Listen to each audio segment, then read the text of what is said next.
Salut tout le monde. Salut. Alors comment ça va? Ça fait longtemps hein.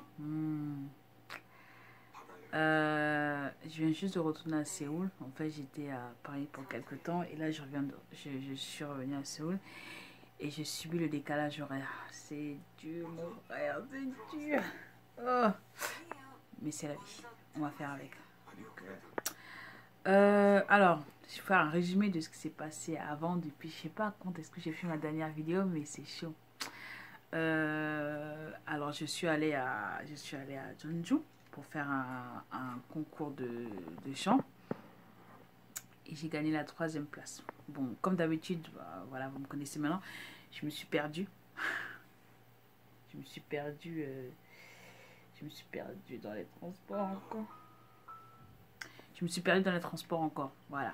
Mais j'ai marché, j'ai fait le tour de Jeonju peut-être pendant 1h30 avant de trouver le truc. J'avais Google Maps et en fait c'était pas bon. Il faut pas avoir Google Maps. Il faut pas utiliser Google Maps à Séoul parce que ça vous sert à rien du tout. Vous allez être paumé. Donc j'ai su rien de nouveau l'expérience. Hein, et voilà. Quand je suis arrivée à Jeonju, c'était un peu compliqué parce que, en fait, quand je suis arrivée dans le bus à Séoul, comme je vous ai dit, on est censé badger pour rentrer, badger pour sortir du bus, tu vois, c'est ça. Et moi, je rentre dans le bus et tout, et je vois les gens sortir, ils sortent tous et tout, mais ils badgent pas. Je me dis, oh, peut-être qu'à Jeonju, on badge pas. Et puis, à un moment donné, moi, quand je descends et tout, j'entends derrière moi, bip, bip, bip. Et là, les portes sont... Ah, je sais, mon Dieu, tu sais, ouvrez la porte. Donc, ça veut dire, ouais, ouvrez la porte, s'il vous plaît, ouvrez la porte, s'il vous plaît, s'il vous plaît. Parce que j'avais pas envie d'être payé, je sais pas combien de won après. Parce qu'en fait, si tu badges pas en sortant, la prochaine fois que tu vas utiliser le bus, eh ben, tu vas payer double. Je sais, mon Dieu, tu sais, il y avait la porte et tout, il me regarde. C'est comme ça, j'ai badgé, je suis partie. Je me suis dit, bon, il ne me connaît pas, mais j'ai quand même la honte. J'ai quand même un peu la honte. Donc, ça s'est bien passé. Après ça, je suis allée, après le concours, en fait, il y a la radio de Jeonju qui m'a demandé si je pouvais venir. Donc, c'était sympa. Je suis allée avec Leila. C'était pas mal. Oui, pourquoi est-ce que on m'a posé des questions, pourquoi est-ce que j'apprends le pansori, depuis combien de temps j'apprends, qu'est-ce que je faisais à Paris et tout, voilà. Donc il y avait une dame à côté en fait pour traduire. Je voulais pas dire n'importe quoi à la télé, à la radio quand même. J'ai demandé on dit une interprète, on dit une interprète, on dit une traductrice, c'est ça? Je sais plus, bon, j'ai regardé quelqu'un qui parlait anglais et coréen, voilà, et comme ça on a un peu discuté. Et je me suis rendu compte que mon anglais était pourri. Donc voilà, je cherche quelqu'un avec qui je peux parler anglais pour, j'allais dire, maintenir mon niveau. Pour avoir un bon niveau, voilà, pour avoir un bon niveau en anglais. Donc voilà. À Paris, ça s'est bien passé. Et là, en fait... en revenant au retour, j'ai pris Asianair. Asianair. Pourquoi, je ne sais pas. Une fois que tu as goûté au top level, après quand tu descends, c'est un peu compliqué. Donc c'est vraiment différent. Korean Airlines et Asian Airlines, c'est vraiment différent. Déjà la taille de l'écran, c'est chaud. C'est chaud, j'étais là et tout. En fait, généralement quand je suis dans l'avion, je regarde des films en sous-titré coréen, histoire de faire genre j'essaie de maintenir j'essaie d'avoir un niveau. Et donc ouais, c'était compliqué. Et même pour les jambes et tout. Et en fait, ils parlent pas français au départ de Paris. En tout cas, j'ai pas entendu le français. Hein. J'ai pas entendu le français. Ils parlent pas. Je me suis dit, tu pars quand même de Paris, donc il peut y avoir des gars dans ton avion. Korean Airlines, il parlait les 3 langues. Quand tu parles, il parle les 3 langues directement. Donc comme ça te permet. C'est plus facile. Tu n'es pas obligé de tendre l'oreille et tout. Qu'est-ce qu'il raconte et tout ça. Même pour les trucs de sécurité. Je me dis, imagine, il y en a qui parlent pas anglais. Ils parlent pas anglais, ils font comment? Et si leur première... Regardez. disons, il ne parle pas anglais, c'est la première fois qu'il voyage. Hein. Si c'est la deuxième, troisième fois, les consignes de sécurité, tu les connais. Tu les connais déjà. Okay? Mais c'est la première fois. Hein, c'est la première fois. Le gars arrive et tout, on dit, il faut prendre les trucs, le gilet, il faut tirer par là. Imagine, tu as un problème. Hein? Tu vois tout le monde faire ça et tout le temps que tu cherches, voilà, c'est chaud. C'est chaud, il faut parler dans toutes les langues quand tu arrives dans l'avion. Dans toutes les langues. Surtout la langue du pays où tu décolles, non? Je sais pas, c'est le minimum. Mais bon, bref, voilà. Il n'y avait pas grand monde dans l'avion. C'était cool. Il y a un monsieur, en fait, qui était assis à côté de moi. Et à chaque fois, il changeait de siège avec sa femme derrière. Je me dis, mais vas-y, pars. Laisse-moi. Il y avait personne entre nous deux. J'attendais qu'il se barre pour que je me couche. Mais il allait une fois sur deux. Donc, j'avais un peu les boules. J'avais grave les boules. Mais c'est la vie. Alors, en vrai camère, en venant en fait, ma mère elle avait cuisiné du ndolé. C'est un plat typique du Cameroun.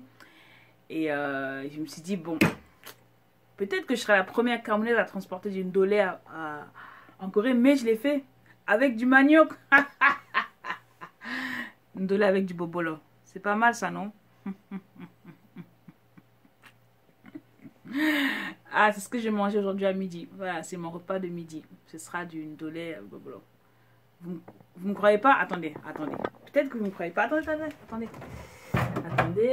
vous montrer ça. J'ai bien emballé ça comme une... J'ai emballé ça comme une... Je me suis dit, si ça pue dans le sac, là, c'est chaud. Maman dit, on ne peut pas détacher un sac avec une main. Ou attacher un sac de riz avec une seule main. Peut-être c'est ça. Mais, le ndolé... Là, t'es une ouf de chez ouf, t'es une ouf de ouf. Mais c'est pas grave. Regardez, j'ai inventé du ndolé en Corée.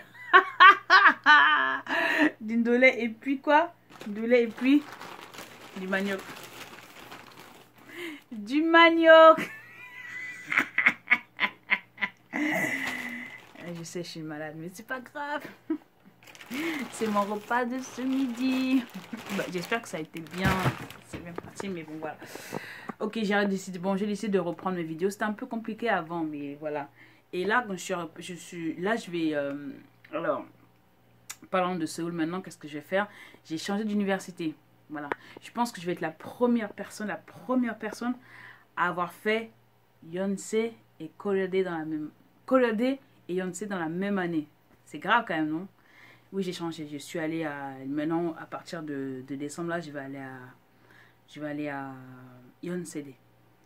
Et je suis allée visiter le truc.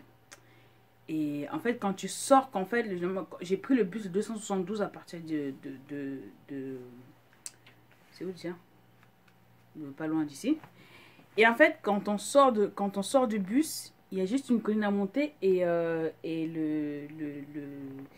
la partie apprentissage de la langue est sur la gauche. Et moi, qu'est-ce que j'ai fait? Normal, en bonne... voilà.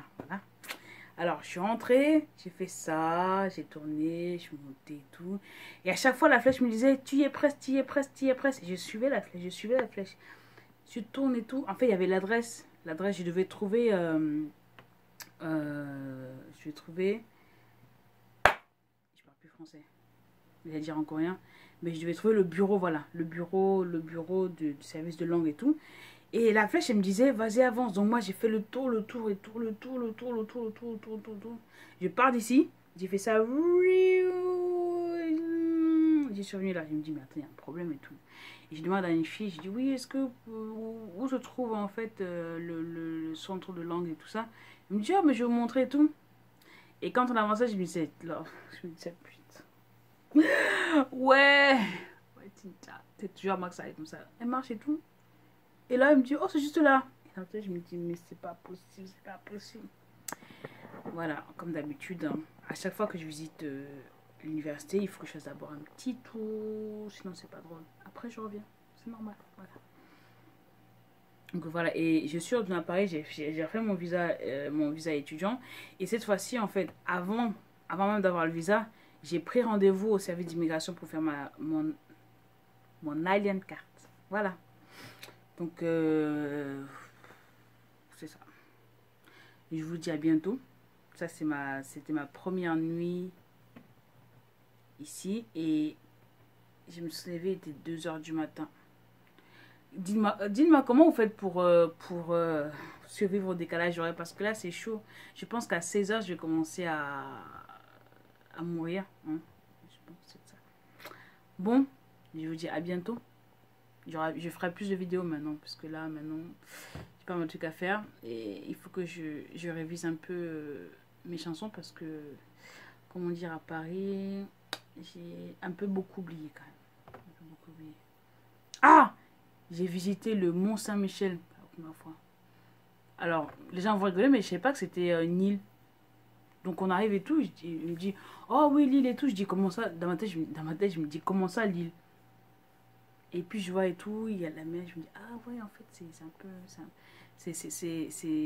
Ah ouais, c'est comme ça et tout.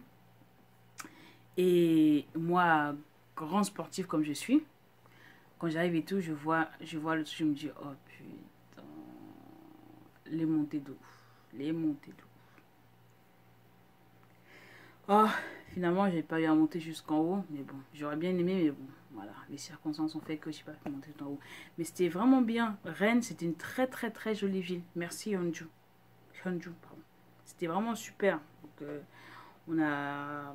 j'ai vu une troupe de comédiens en fait coréens qui étaient là pour jouer une pièce qui s'appelle, je ne sais plus. Mais c'était très bien. Donc voilà. Donc je vous dis à bientôt. Hein. Portez-vous bien. Faites attention à vous. D'ici là.